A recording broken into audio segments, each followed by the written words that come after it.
Hi, this is Rod Bryant. Welcome you to another class on Shabbat. This is actually labeled Shabbat 2, the Patriarchs and Shabbat. Before we go on, I would like to invite you to join us on Sunday evening at 4 p.m. for a Q&A session for those who are attending this class and also Noahites from literally all over the world. We now have practically, I think 187, 189 number of people that are registered in this course, that are taking this course from all over the world, from regions that you wouldn't even know that would be interested in Torah, all the way from South Africa to Burundi, to the UK, to Europe, all over the world. And welcome the great established alumni of this course, and we appreciate you joining in. Don't forget, 4 p.m. Central Standard Time is the Q&A session. We'd love to have you there. If you're interested, write us an email to Netiv, N-E-T-I-V, Center, C-E-N-T-E-R, @gmail.com, and we'll put you on the mailing list as soon as possible. In the last lesson, we saw there is a positive mitzvah upon all non-Jews to remain constantly engaged in the world. And later on, hopefully, we'll have a class that explains what this means. This does not mean constantly working 24/7 without rest. There is a paradigm that is about the people of the nations who constantly engage in creating in the world as a very positive mitzvah. And this is stated in Sanhedrin 58b. This mitzvah, by default, prohibits non-Jews from observing any 24-hour rest period for religious reasons. This is according to Maimonides. This law applies equally to all non-Jews, including the Ger Toshav and Noahites. We saw from the Midrash that the Jews were commanded to partake in the divine rest of Shabbat. Their observance of Shabbat was established as a sign of their unique covenant with God.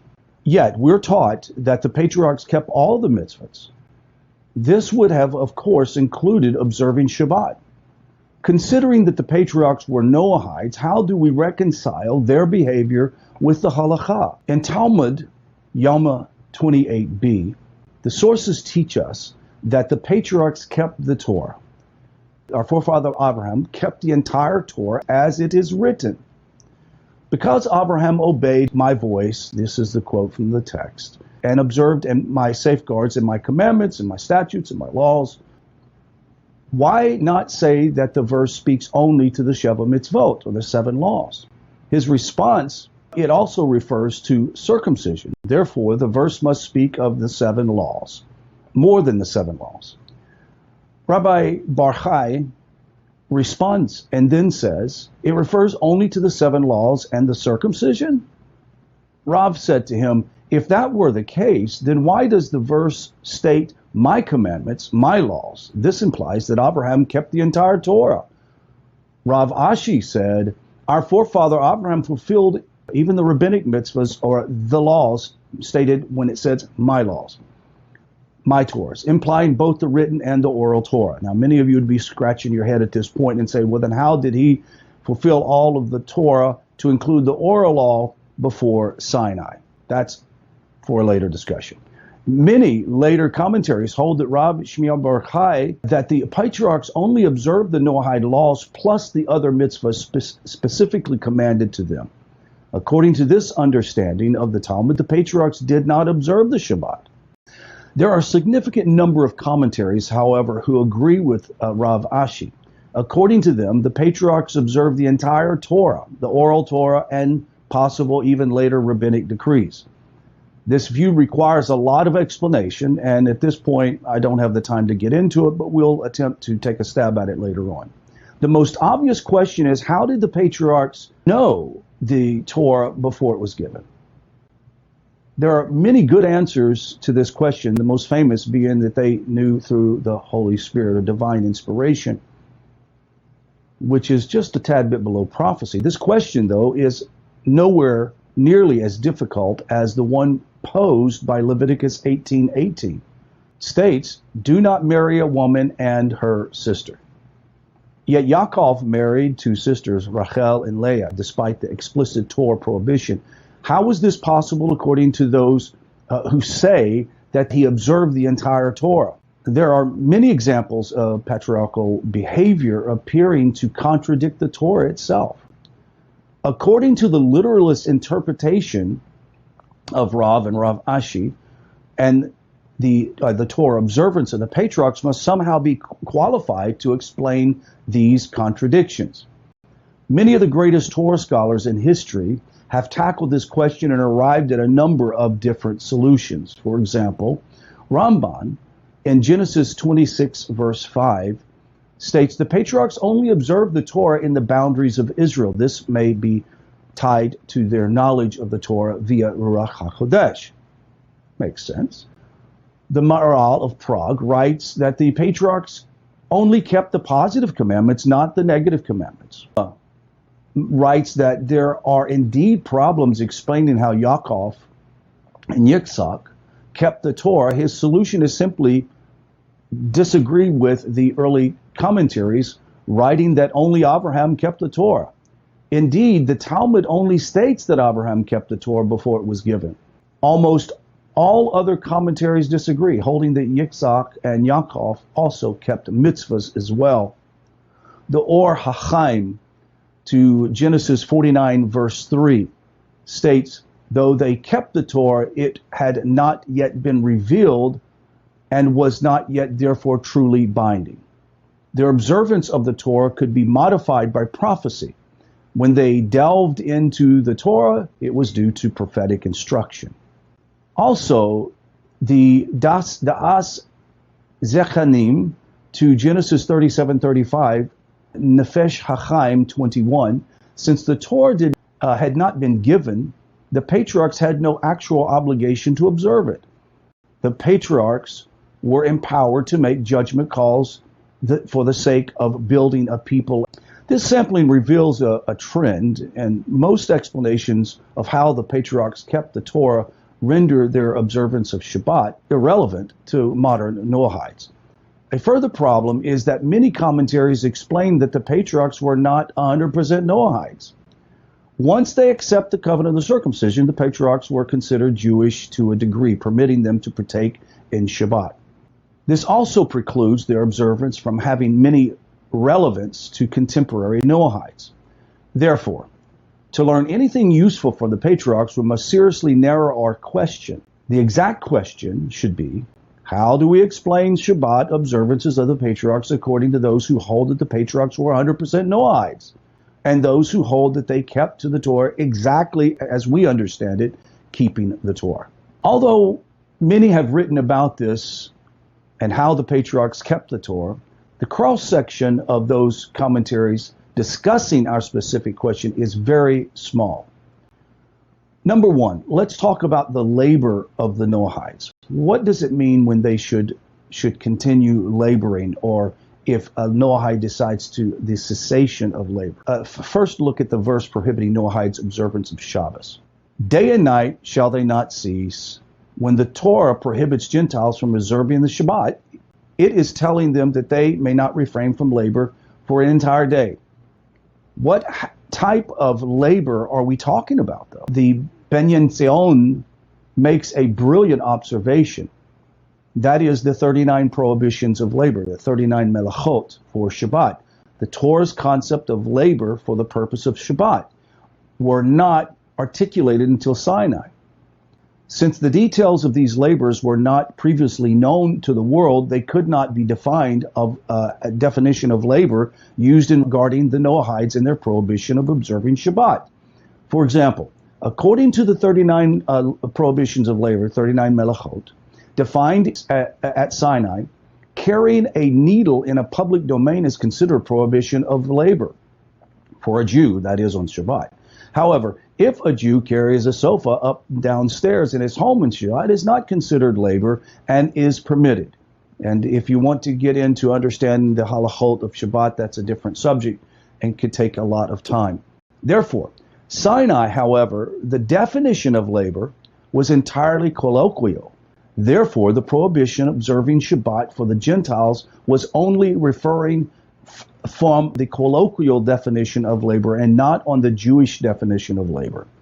When the patriarchs rested, they observed the Torah Jewish definition of labor, which was not prohibited for them as Noahides. However, they did not refrain from colloquially defining forms of labor. According to this understanding, Gentiles are only enjoined against setting aside a day, refraining their jobs in regards to yard work, home repairs, etc., because of religious reasons. However, observing the Jewish definition of labor for Shabbat is not a problem. It is not a type of labor from which they are prohibited from resting. The definition of the day, let's look at that. The Panim Yafos also makes a remarkable observation. The verse states, day and night they shall not cease. The verse indicates that the Shabbat may not be observed by non-Jews, is one lasting from daybreak to daybreak. After all, the verse states day and night, not night and day. However, the Jewish Shabbat, the one commanded at Sinai, lasts from nightfall to nightfall. The patriarchs kept the Jewish Shabbat, that is from nightfall to nightfall, which was never a prohibition for Gentiles. This opinion would apparently permit Noahides to observe Shabbat in the same way as Jews. However, the Panim Yafos definition of day as daybreak to daybreak is disproven and rejected by numerous later authorities who find it of great variance with the other established areas of halakha. Let's look at the circumstances of the pre-Sinaitic Noahides, that is, the patriarchs, etc., and their children. The Mari explains that the circumstances of the patriarchs are fundamentally different from that of later Jews. He holds that the reason Gentiles are prohibited from observing Shabbat is because a Gentile is not permitted to imitate the Jewish faith.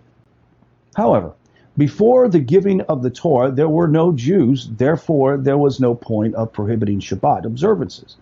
But, wait a minute. Wasn't the key verse written in Genesis?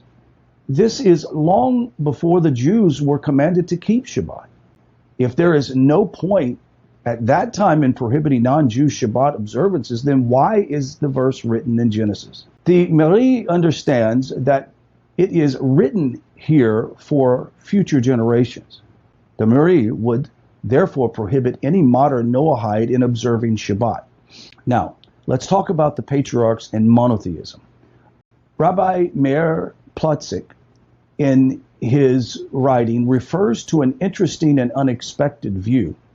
He says the Talmud states Israel is not governed by Mazel. Mazel is a broad term referring to the created agents and mediators, both angelic and physical, of God's providence in the world. It includes the notion of the stars and the constellations, the physical and transcendental forces in the universe. These entities form a vast mechanism channeling God's providence to the world. Before Sinai, all nations of the world were subjected to this mitigated divine providence.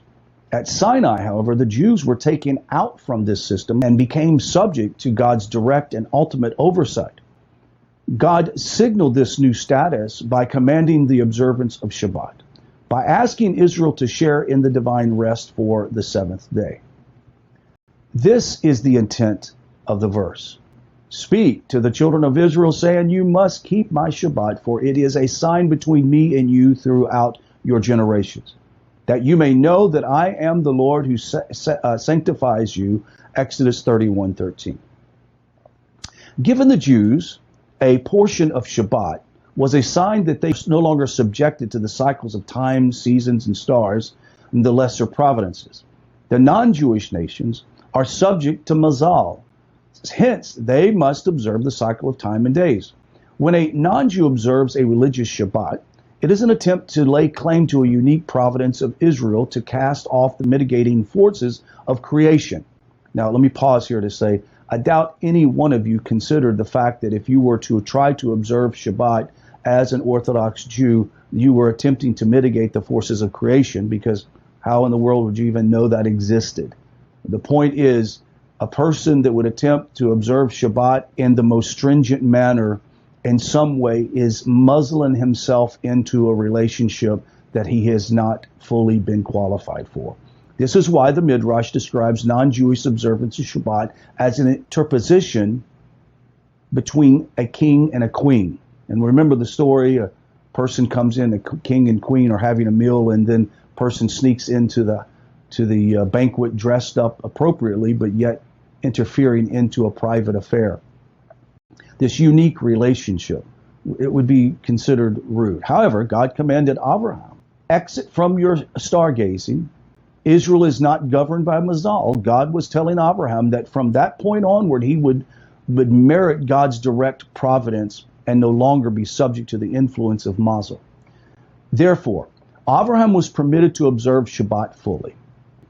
Chimdas Israel further explained that Abraham merited this providence by disavowing idolatry. This explanation fits well with Rashi's opinion that a Ger Toshav must keep Shabbat, assuming Rashi defines a Ger Toshav as one who only does not worship idols. However, it appears from the Talmud, assuming a change in providence is the underlying factor. This change only applied to Abraham and his descendants, but to none other. Binyan Zion states non-Jews are prohibited from refraining from colloquially defined types of labor. They may choose to refrain from the 39 melachot. The prohibition is only on observing a Shabbat for daybreak to daybreak. However, the definition of day as daybreak to daybreak is difficult. This interpretation is rebutted by many of the later authorities. The patriarchs were Noahides and did keep Shabbat. However, the prohibition against Shabbat observance didn't apply at the time. The Chamdas Israel states because they were not idolaters, the patriarchs merited God's direct providence. Shabbat is the sign of such a providence. This interpretation is precluded by Tosafos, though through and from 28a. Rav Safra said the time of the afternoon prayer of Avraham, which is Mincha, is when the walls begin to grow dark. Rabbi Yosef said we learn halacha from Avram, and of course this is a surprise objection, comes from Rabbeinu Tam.